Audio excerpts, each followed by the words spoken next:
Welcome to my channel. Jangan lupa subscribe, like, dan komen. Happy watching. Semalam dengan janda bab 30. Kebingungan Kaisar. Setelah Monica dipindahkan ke ruang rawat, dokter menyarankan supaya Monica dibiarkan beristirahat. Monica masih belum sadar karena pengaruh obat bius. Kaisar memutuskan untuk pulang ke rumah dan berganti baju, sementara Nyonya Farah masih menemani menantu kesayangannya di rumah sakit. Tapi, di mana Ana? Gumam Kaisar yang baru menyadari Ana tidak ada di rumah sakit bersamanya.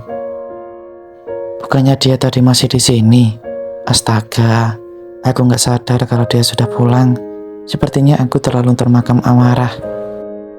Kaisar pikir Ana kelelahan karena perdebatan panjang mereka dan memilih pulang lebih dulu. Kaisar menyusul pulang, berniat melanjutkan perbincangan mereka yang sempat tertunda di rumah sakit. Kaisar juga ingin meminta maaf karena meragukan kesaksian Ana. Namun, Kaisar percaya bahwa ibunya tidak akan mungkin membohonginya. Setibanya di rumah, Kaisar langsung menuju kamar Ana yang terletak di lantai 2. Kaisar mengembuskan nafas panjang untuk menjernihkan pikirannya. Bagaimana caranya untuk membuka obrolan baru dengan Ana? Akankah suasana di antara mereka nanti jadi canggung?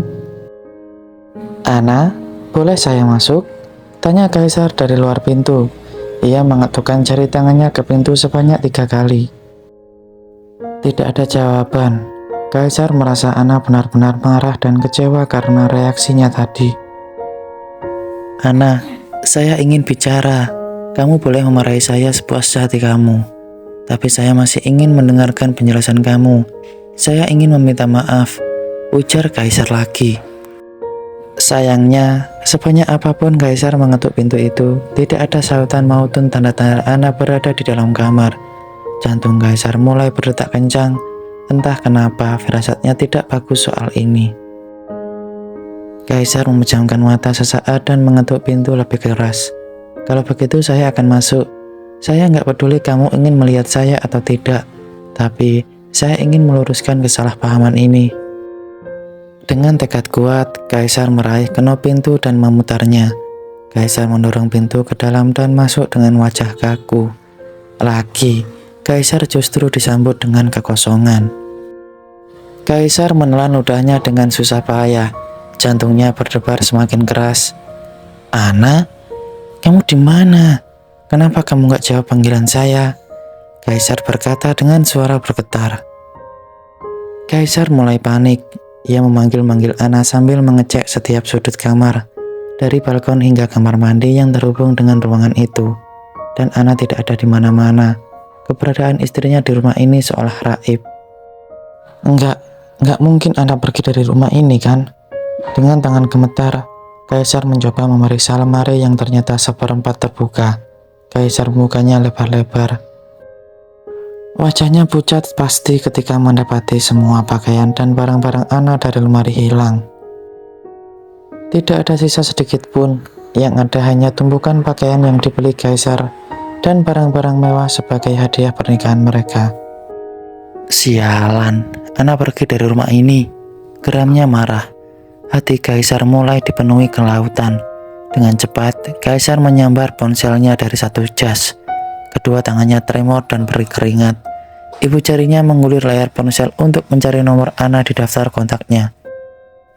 Begitu menemukan nomor istrinya, Kaisar segera menekan tombol hijau. Panggilan terhubung selama beberapa saat, tapi berubah menjadi panggilan keluar saat Ana tidak mengangkatnya. Ana, di mana kamu sayang? Gumam Kaisar. Mulutnya komat-kamit terus menyebutkan nama wanita yang sedang hamil 7 bulan itu. Kaisar mencoba menghubungi Ana sekali lagi. Sekali, 2 kali, berkali-kali. Namun tidak ada satupun dari panggilan tersebut yang diangkat. Dengan sedikit harapan yang tersisa, Kaisar berlari keluar kamar dan memanggil setiap pekerja yang seharusnya mengetahui kepergian Ana. Bibi, Anton, cepat kalian ke sini, seru Kaisar dengan suara yang menggelegar di setiap penjuru rumah. Iya, Tuan. Apa kalian tahu kemana Ana pergi? Tanya Kaisar sambil menggeram langkahnya. Kakinya mengetuk-ngetuk lantai tak sabaran. Bibi memiringkan kepalanya lalu melirik pintu kamar Ana di lantai 2. Jujur saja, sejak keluarga majikannya pergi ke rumah sakit, Bibi tidak mendengar suara ribut-ribut apapun lagi di rumah itu. Bukannya Nyonya Ana tadi ikut dengan Tuan?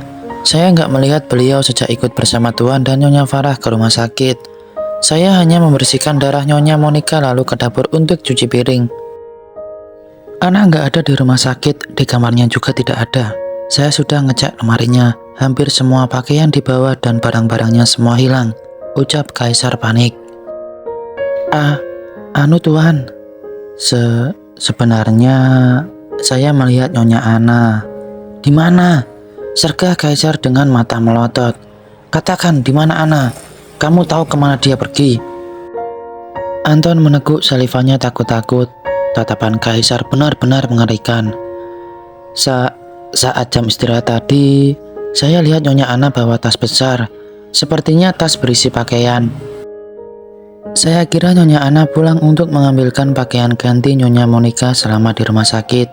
Saya lanjut tidur dan enggak tahu lagi kemana Nyonya Ana pergi, Tuan. Apa? Jadi maksud kamu Ana keluar dari sini berjalan kaki? Iya, Tuan. Seharusnya kamu menghampirinya, Anton. Kaisar mengusap wajahnya dengan kasar kemudian menggeleng keras. Kalian berdua bubar, dan kamu Anton, suruh sopir mencari Ana di jalanan sekitar sini. Siapa tahu dia belum jauh. Baik, Tuan Kaisar. Bibi pembantu dan Anton berlari terbirit-birit meninggalkan Kaisar yang mengamuk sendirian. Kaisar menendang vas di meja ruang tamu hingga pecah dan isinya berantakan. Mata Kaisar perlahan memanas. Tanpa disadarinya, air matanya menggenang dan bersiap akan jatuh. Ya Tuhan, kenapa hari ini aku begitu sial? Pertama, aku kehilangan anakku, dan sekarang istri dan anakku. Ana, di mana kamu? Kaisar mengepalkan tangannya dan menekannya di dahi, berpikir keras bagaimana cara menemukan Ana dengan cepat. Namun, ponsel di saku jasnya berdering. Kaisar tersentak, berharap Ana akhirnya memaafkannya dan meminta Kaisar menjemputnya.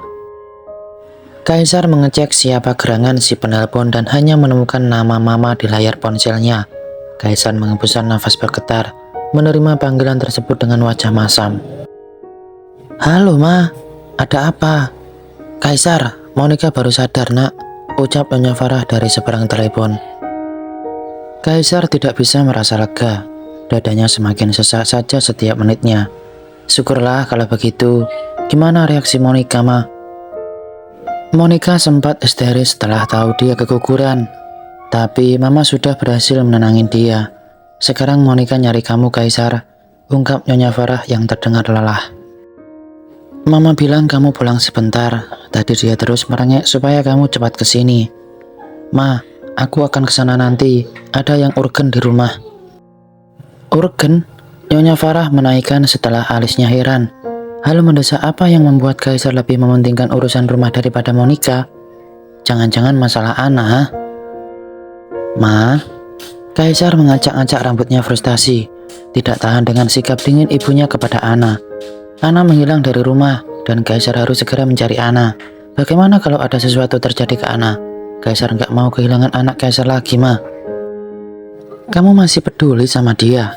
Wanita itu yang sudah bikin Monica keguguran. Udahlah, jangan urusin istri muda kamu itu. Yang paling penting sekarang itu memental Monica, dia sedang terpuruk berat. Nyonya Farah membalas dengan kesal. Mama nggak mau tahu ya Kaisar. Mama ada urusan penting yang harus dihadiri. Monica nggak mungkin sendirian di rumah sakit. Cepat kesini sekarang, titik. Tapi Ma, halo? Sialan, gumam Kaisar sebelum meraih kunci mobilnya dan kembali melaju menuju rumah sakit tempat Monica dirawat. Kaisar mengendarai mobilnya secara ugal-ugalan di jalanan yang licin. Hujan turun dengan deras, sedangkan pikirannya terus tertuju kepada Ana. Kaisar tidak bisa berhenti menyesali perbuatannya dan terus menyalahkan dirinya sendiri. Rasa bersalah itu menggerogoti Kaisar hidup-hidup. Sesampainya di rumah sakit, Kaisar turun dari mobil sambil masih tetap menghubungi Ana tanpa menyerah. Namun, lama-kelamaan panggilan berubah menjadi suara operator yang mengatakan bahwa istrinya itu sedang berada di luar jangkauan. Hanya ada dua kemungkinan, Ana sengaja mematikan ponselnya atau memblokir nomor Kaisar. Kaisar menghela nafas pasrah. Sekarang yang ada di depan mata adalah Monica, tapi Kaisar masih belum bisa menyingkirkan sosok Ana dari kepalanya. Seandainya Kaisar bisa memutar waktu, Kaisar pasti tidak akan berkata sekasar itu kepada istrinya yang sedang hamil. Setelah lama termenung, akhirnya Kaisar sampai juga di depan kamar rawat Monica. Pintu kamar rawat Monica sedikit terbuka, membuat Kaisar bertanya-tanya, siapa yang datang berkunjung, padahal ia belum mengabari kerabat siapapun mengenai insiden ini. Bukannya Mama bilang ada keperluan penting? Apa Mama belum pergi? Ucap Kaisar sambil mendekati pintu, mencari tahu siapa yang datang di luar jam besok. Maafin aku nggak bisa jaga anak kita dengan baik. Ini semua salah Ana, karena wanita murahan itu akan kehilangan janinku. Terdengar suara lirih Monica dari dalam kamar. Kaisar menyipitkan mata, kecurigaannya semakin besar. Kaisar pun mengintip di balik celah pintu yang terbuka dan melihat seorang yang menemani Monica di dalam kamar rawatnya.